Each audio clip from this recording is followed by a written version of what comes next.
그 사이 코스피도 상승 전환이 됐습니다. 코스닥은 고점 더 높이고 있는 상황 0.8%까지 오르고요.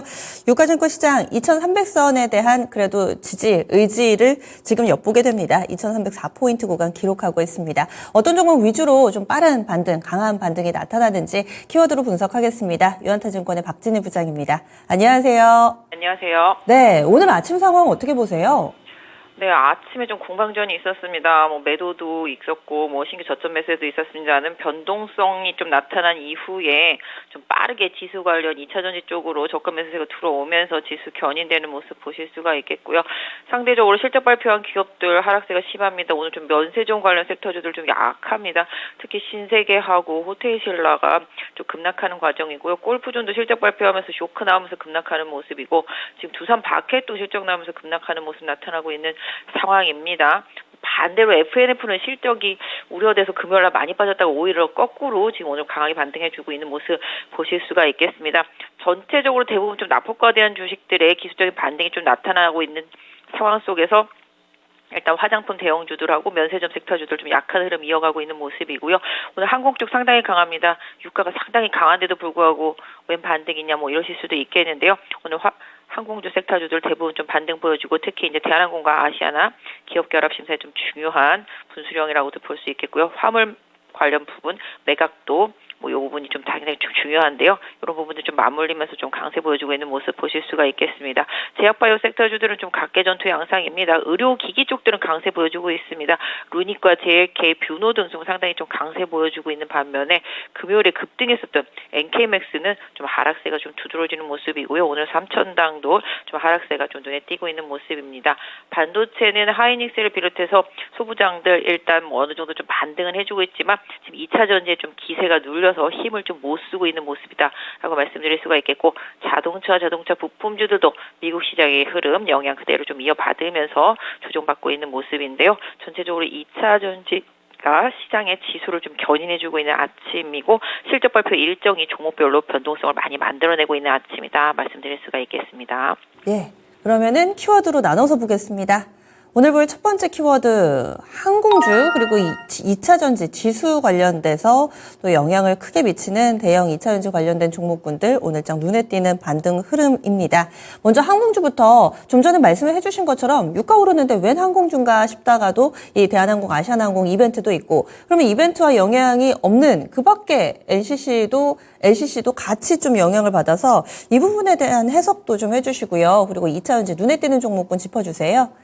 네, 말씀해 주신 대로 항공주들 정말 최악의 흐름을 좀 보인 상황이었는데요. 유가도 오르고 환율도 오르고 최악이었다라고 보실 수가 있겠습니다. 결국은 최악의 시나리오 속에서 주가가 좀 바닥을 찍은 상태 속에서 일단 좀 반등이 좀 나오고 있는데요. 아까 말씀드린 대로 아시아나의 이제 이사회에서 화물 사업부 매각을 결정하게 되면 이게 만약에 통과되면은 또 이제 대한항공과의 기업 결합 심사 이런 부분에서 유럽 쪽에서 이제 합병 승인을 받을 가능성이 높다. 그래서 안 되면은 안 된다. 이런 상황이거든요. 그래서 좀 중요한 포인트인데 일단 그 부분이 오늘 기사로 좀 반영이 좀 되고 있는 모습이고요. 이런 부분들이 좀 중요한 분수령입니다. 그러다 보니까 그 이외에 일단은 중저가 항공사들까지도 분위기를 좀 타고 있는 모습인데요.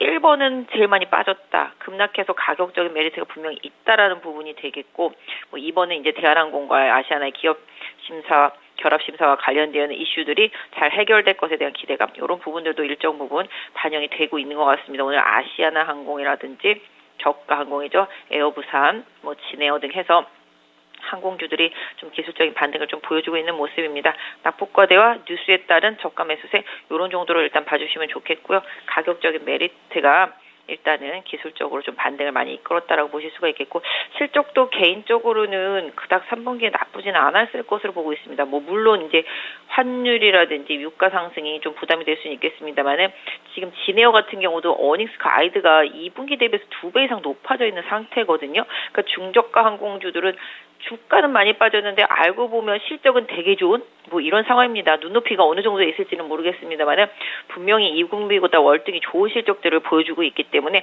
실적 발표 일정에 따라서 오히려 실적들이 괜찮을 것 같은데 주가가 너무 많이 빠졌다라는 인식에서 저점 매수세가 저가 항공 쪽으로 많이 들어오고 있다라고 봐주시면 좋겠고 2차 전지도 최근에 악재는 다 반영이 됐죠.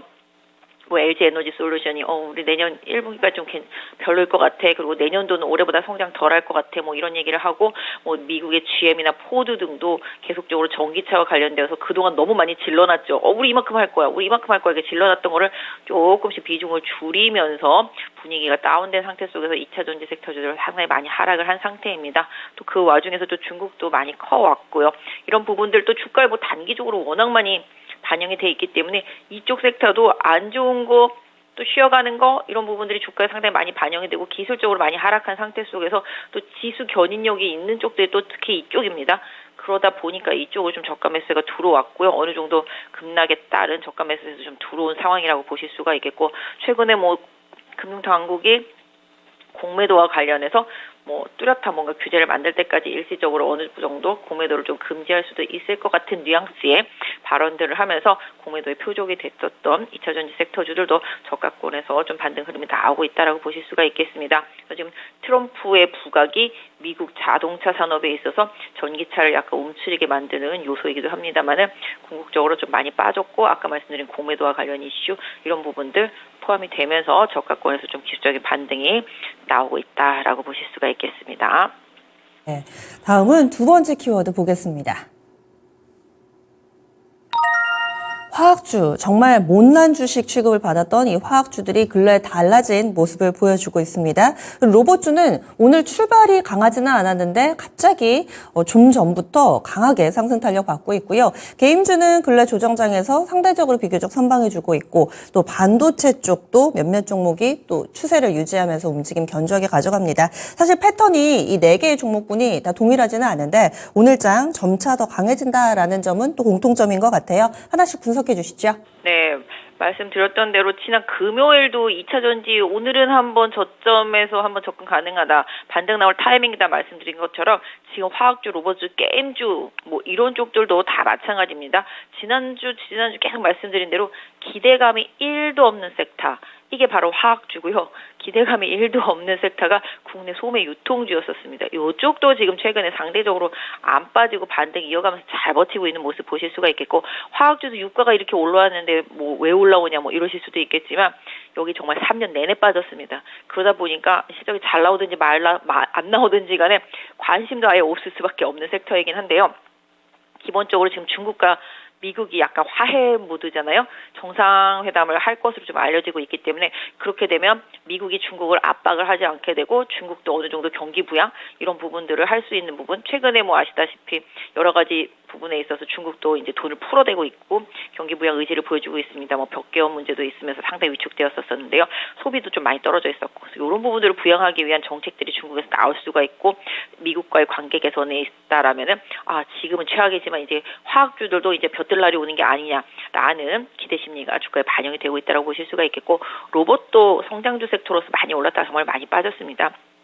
이쪽은 아직까지 실적을 볼 수 있는 섹터는 아니라고 보는 게 맞겠고요. 그럼에도 불구하고 주가가 많이 빠졌고 지금 바닥이다라는 관점에서 좀 반등이 나와주고 있는 모습이고 게임주도 역시 마찬가지 실적 너무 안 좋아서 많이 빠졌고 시장에서 그래도 슬슬 3분기 바닥론 올라오면서 오히려 게임주들 올라오고 있고 엔터주들도 뭐 SM 빼고 나면 나머지들도 좀 소폭이나마 반등을 해주고 있습니다. 특히 게임주들 최근에 좀 강세 보여주고 있는 부분도 아까 말씀드렸던 대로 기대치가 별로 없다라는 섹터라고 봐주시면 좋겠습니다. 반도체는 뭐 역시 하이닉스 중심으로 해서 강세를 보여주고 있습니다만 상대적으로 삼성전자는 좀 약하고요.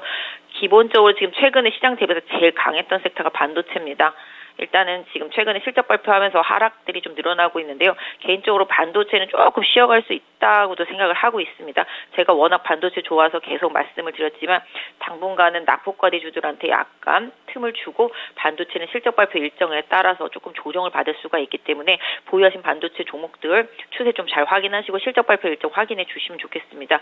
왜냐하면 실적 발표 나오면 주가는 많이 올라 있는데 미스가 났다라고 생각할 수도 있기 때문에 변동성을 좀 고려해서 본다라면은 반도체는 오늘 일부 뭐 유진테크 같은 것들 좀 반등하고 있고 솔브레인 반등하고 하나마이크론이라든지 일정 부분 좀 반등하는 모습들이 좀 나타나고 있지만 종목들 고유의 추세를 계속적으로 좀 잘 확인하실 필요가 있겠고 반도체는 좀 대장주들, 시장을 이끌었던 대장주들의 흐름을 잘 체크하시면 좋겠다 말씀드리겠습니다. 그래서 궁극적으로 좀 추세가 깨지지 않은 반도체는 추세 유지력을 계속 보시고 일단 단기 추세가 약간 훼손된 종목들을 실적 발표 일정까지 조금 관망하는 전략, 그래서 최대한 저점이 나올 때를 기다려서 다시 또 재매수하는 전략이 좋겠다 말씀드리겠고요. 앞서서 말씀드린 화학이나 로봇이나 게임 이런 쪽들은 워낙 바닥이고 뭐 시장 여러 가지 대외 변수에 있어서 크게 영향받기보다는 오히려 중국과 미국의 관계 개선 내지는 또 국내 업체들 간의 실적의 바닥론 이런 부분들, 수급 부분들 이런 부분들이 좀 영향을 주면서 올라오고 있다 말씀드리겠는데요. 뭐 한편으로 말씀드리자면 그냥 낙폭 과대인데 더 이상 빠지기도 쉽지 않다. 뭐 요 정도로 좀 봐주시면 좋겠습니다. 그래서 그 가운데서 반도체는 완급 조절을 좀 해주시고 다음 마지막 키워드 넘어가겠습니다. 약한 쪽입니다. 실적 부진이 나오면서 어닝 쇼크에 힘들어하는 종목군들이 점차 늘어나고 있습니다. 앞으로 중소형주들 실적 발표, 가이던스도 없는 그 정도의 사이즈 작은 종목군들도 하나둘씩 성적표를 내게 될 텐데 이럴 때는 전혀 몰랐던 사안이어가지고 어떻게 해야 될까 발만 동동 구르고 계실 것 같아요. 특히 뭐 호텔신라나 이렇게 사이즈 큰 종목군도 큰 폭의 하락 움직임을 나타냅니다. 어떻게 대응해야 되나요? 네. 저희 한번 보셨지 않습니까? LG생활건강 금요일날 쇼킹한 급락도 보셨겠고 지난주에 삼성전기 급락도 보셨을 것 같고 기계업종도 다 급락했던 부분들 보셨을 것 같습니다. 오늘 두산 밭캡도 그것으로도 연결이 되고 있는 상태이기 때문에 일단 보유하신 종목들 실적 발표 일정 꼭 챙겨보시라고 제가 한 2주 전부터 계속 말씀드린 것 같은데 하여튼간 10월 말까지 주요 기업들 발표되고 또 이제 11월 가면 또 코스닥 발표 이어지는데요. 뭐 물론 수급이 안 맞춰주는 데다가 매도만 나오게 된다라면은 상당히 좀 그 개별 종목들도 변동성 커질 수가 있겠는데요. 지금 보면은 일단 뭐 안 좋은 실적 이렇게 나오게 되면 숏을 치는 것 같습니다. 그러니까 공매도 이슈도 나중에 조금 문제가 될 수도 있겠습니다만은 기본적으로 실적이 설마 이 정도까지는 아니겠지 생각했는데 이 정도보다 더하네? 이런 식입니다. 지금 보니까. 그래서 지금 호텔신라라든지 신세계가 좀 급락하는 상황이고요. 또 이제 골프존 같은 경우도 실적 안 좋아 얘기를 했는데 안 좋게 나왔는데 더 빠지는 현상입니다. 그러니까 안 좋다 하는 기업들을 지금 주가가 많이 빠졌다고 무턱대고 매수하는 것도 일단 좀 배제해야 되겠고 이미 실적 발표 일정 지나간 것들 내지는 또 실적에 있어서 큰 이슈가 되지 않을 만한 기업들을 선별하는 것도 지금은 방법이 되겠습니다. 아까 말씀드렸던 대로 FNF도 너무 겁을 집어먹고 많이 빠졌는데 생각보다 괜찮았기 때문에 지금 반등이 나오고 있는 거거든요. 그런 식으로 좀 확인 과정을 거치면서 개별 종목들은 좀 대응하시는 게 좋겠고 대형주들도 실적 나오면 바로바로 급락이 나오고 있기 때문에 이 변동성 최대한 활용해서 저점 매수하시는 분들한테는 좋을 수도 있겠습니다만은 보유하고 계신 분들한테는 좀 심한 충격이 될 수도 있겠습니다. 저는 호텔신라 5만 원대를 이게 도대체 언제 받는지 기억도 안 날 정도의 가격인데요. 정말 많이 빠졌거든요. 이런 식으로 뭐 LG생활건강도 지금 30만 달러면은 이게 도대체 몇 년 전 주가인지 모르겠습니다. 제가 10몇 년 전에 거의 한 15년 전쯤에 봤을 때 한 10만 원대 한 초반이었었는데 그 이후로는 처음 보는 가격인 것 같습니다. 그러니까 그런 식으로 주가들이 좀 터무니없게 움직이기도 합니다만은 기본적으로 또 다른 쪽으로도 또 이동을 하면서 이쪽에 공동화가 더 커질 수가 있기 때문에 지금 실적 발표 아직 안 한 것들 아니면 이게 날짜 다 나와 있거든요. 여러분들 뭐 기사 찾아보시면 내일은 뭐 하고 오늘은 뭐 하고 다 기사 나와 있으니까 그 기사 잘 보시고 그 일정 날짜에 맞춰서 그 날짜를 좀 잘 피해 가시면서 조금 매매하시는 전략이 좀 실적에 대한 우려감이 있는 종목들한테는 조금 필요하지 않을까 싶고 아까 반대로 화학 같은 경우는 실적 생각도 안 할 정도로 너무 많이 빠져 있거든요. 로봇도 그렇고 뭐 게임도 그렇고 그러니까 오히려 그렇게 주가에 충분히 녹아 있는 기업들은 괜찮은데 그래도 괜찮을 거라고 버텼거나 아니면 최근에 상대적으로 강했거나 이런 종목들 아까 말씀드린 반도체도 포함해서 그런 부분들은 실적 이슈 조금 그 터널을 좀 지나가는 걸 좀 확인하시고 접근하시는 전략이 좀 좋겠다 말씀드리겠고요. 실질적으로 지금 지수가 2,302하권에 있다라는 점 염두에 두시면서 시장 조금 보시면 좋겠는데 일단 이스라엘 전쟁 이 부분이 지금 지상군 투입하고 지상전 되면서 얼마나 길어질지 요게 좀 시장에서 상당히 좀 분수령이긴 합니다만은 이거로 인해서 요번 달 말이죠. 요번 달 말과 다음 달 초에 연결되는 연준의 FOMC에서의 전망치라든지 금리 발표 이런 부분들 좀 시장이 확인하려고 한다라는 거 조금 염두에 두시면서 이번 주 시장 대응하셨으면 좋겠습니다. 실적, 네, 어떤 식으로 대응해야 될지 이제 좀 감이 잡힙니다. 자세한 말씀 고맙습니다. 네, 감사합니다. 네, 연타증권의 박진희 부장이었습니다.